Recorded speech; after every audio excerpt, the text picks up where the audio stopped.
घर जमाई। विकी को हमेशा किस्मत ने उसकी मेहनत से ज्यादा दिया। पैदा हुआ एक बड़े घर में, मुंह में चांदी की चम्मच लेकर, और शादी भी की एक उससे भी बड़े घर में, सोने की चम्मच मुंह में लेकर। उसे मेहनत करने का शौक नहीं था। एक शौक था, वो भी घटिया शायरी करने का। उसकी हर बात शायराना ही होती थी। जैसे कि एक दिन, दूर से देखा तो चांद पे दाग था, दूर से देखा तो चांद पे दाग था, पास से देखा साबुन का छाग था। ठोको ताली। अरे ऐसी शायरी करोगे तो ताली तो पता नहीं, कोई तुमको ही ठोक देगा। शायरी वो बिल्ली है जो किसी का भी रास्ता रोक दे, और क्या मैं किल हूँ जो कोई मुझे ठोक दे। मुझे तो आपसे बात ही नहीं करनी। मैं निकला था गाड़ी लेके, लेकिन दौड़ के जा रहा हूँ। मेरी शायरी कोई नहीं सुनता, मैं घर छोड़ के जा रहा हूँ। धीरे बोलिए जी, मम्मी पापा को पता चल जाएगा तो तुमको सच में तुम्हारे मायके भेज देंगे। सस्ते साबुन से मेरी कॉलर चमकी नहीं, सच में चला जाऊंगा, मेरी बात कोई धमकी नहीं। अगर शायरी ही सुनानी है तो सुनाओ, लेकिन कोई काम धंधा भी तो करो। मेरे पिताजी के पास बहुत पैसा है, तो घर जमाई बन के खा रहे हो, और कल जा रहे हो ना अपने मायके, तो आज ही चले जाओ मेरी बला से। हमें तो अपनों ने लूटा, गैरों में कहाँ दम था हमें। अरे चुप हो जाओ, तुमको मिर्जा गालिब की कसम। अरे जाना है तो जाओ, लेकिन पहले मेरे मम्मी पापा से मिलकर जाओ, वरना वो क्या सोचेंगे। लेकिन विकी अकेले ही अपनी कार लेकर अपने मायके यानी कि अपने खुद के घर पहुंच जाता है। अरे बेटा, तू अचानक, बहू कैसी है? अरे माँ, बहू तो बिल्कुल बदल गई है, मुर्गी हाथ से निकल गई है।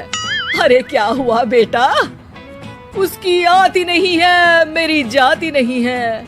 मैं करता हूँ शायरी, उसे भाती नहीं है। मेरे पास उसका फोन आया था बेटा, सही कह रही है वो। तुमको काम करना चाहिए, तभी तो इज्जत मिलेगी। घर जमाई बनके सास ससुर के पैसों पर कब तक ऐश उड़ाते रहोगे? मेरी जिंदगी में हर तरफ से उंगली हो रही है, फोन पर मेरी चुगली हो रही है। अरे चुगली नहीं कर रही थी बहू, वो तेरा भला चाहती है बेटा। सूखे हुए कपड़े को भी गीला कह रहे हैं लोग, चुगली करने को मेरा भला कह रहे हैं लोग। ठोको ताली। ये सुन के माँ अपने हाथ से अपना सर पीट लेती है। अरे माँ, ताली की जगह माथा क्यों ठोक रही हो? बेटा तू ना आराम कर, तेरे पिताजी भी आने वाले हैं, खाना लगा देती हूँ। विकी अपने घर भी दिन भर टीवी देखता है, तरह तरह का खाना खाता है, दोपहर तक सोता है, चाय पीता है, वीडियो गेम खेलता है, बस काम करने नहीं जाता। घर में नौकर चाकर है तो बिस्तर से हिलने तक की जरूरत नहीं पड़ती। कई बार तो विकी अपने नौकरों को बिठाकर शायरी सुनाता रहता। कब जाओगे बेटा? अरे कैसी बात कर रहे हैं डैडी, क्या आप मेरे फादर नहीं?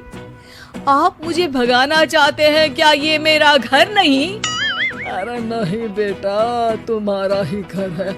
हम तो चाहते थे कि तुम यहीं रहो और मेरा काम आगे बढ़ाओ, लेकिन तुम ही चले गए घर जमाई बनने। अरे मेहनत तो गधे भी करते हैं, मैं अच्छी किस्मत लेके पैदा हुआ हूँ, मैं घर जमाई हूँ, ससुराल का फूल गेंदा हुआ हूँ। ठोको ताली। पिताजी और माँ सच में ताली बजा देते हैं। ऐसा पहली बार होता है जब विकी की शायरी पर किसी ने ताली बजाई हो। अरे आप लोग सच में ताली बजा रहे हैं? हाँ हाँ बेटा, तुम्हारे ससुर का फोन आया था, बोला जब तक घर जमाई जी कोई काम ना करने लगे हमारे यहाँ मत भेजना। अब तू तो काम करने से रहा और तुझे रहना भी है हमारे घर में ही, करेगा भी शायरी ही। और बार बार ठोको ताली बोलेगा तो आदत डाल ही लेते हैं ताली ठोकने की। विकी उसी वक्त खड़ा होता है और बहुत गुस्से में सीधे ससुराल के लिए निकल जाता है। फिर से आ गए? लेकिन सुमन को देखते ही विकी पिघल जाता है। अब सुमन, आई एम सॉरी, आज से ना मैं सिर्फ शायरी ही नहीं बल्कि काम भी करूंगा। तुम अपने ऑफिस में बात कर लेना, कोई भी मेहनत का काम कर लूंगा। मैं घर जमाई बन के रहूंगा लेकिन काम करूंगा और इज्जत से रहूंगा। मतलब सिर्फ तुम नहीं आए हो, तुम्हारे साथ तुम्हें अकल भी आ गई है। मैं अपने कारखाने का मैनेजर बनाता हूँ तुमको, कल से मेरे साथ चलना वहाँ। थैंक यू ससुर जी। थैंक यू से काम नहीं चलेगा, एक शायरी सुनानी पड़ेगी। जरूर। ससुर के पास पैसा होते भी मेहनत जिसको भाई है, वही सच्चा दामाद है, वही अच्छा घर जमाई है। ठोको ताली। सब विकी की शायरी पर ताली ठोक देते हैं। शिक्षा, जब किस्मत आपको बहुत सारा दे दे तो उसकी कद्र करनी चाहिए और मेहनत करना कभी नहीं भूलना चाहिए।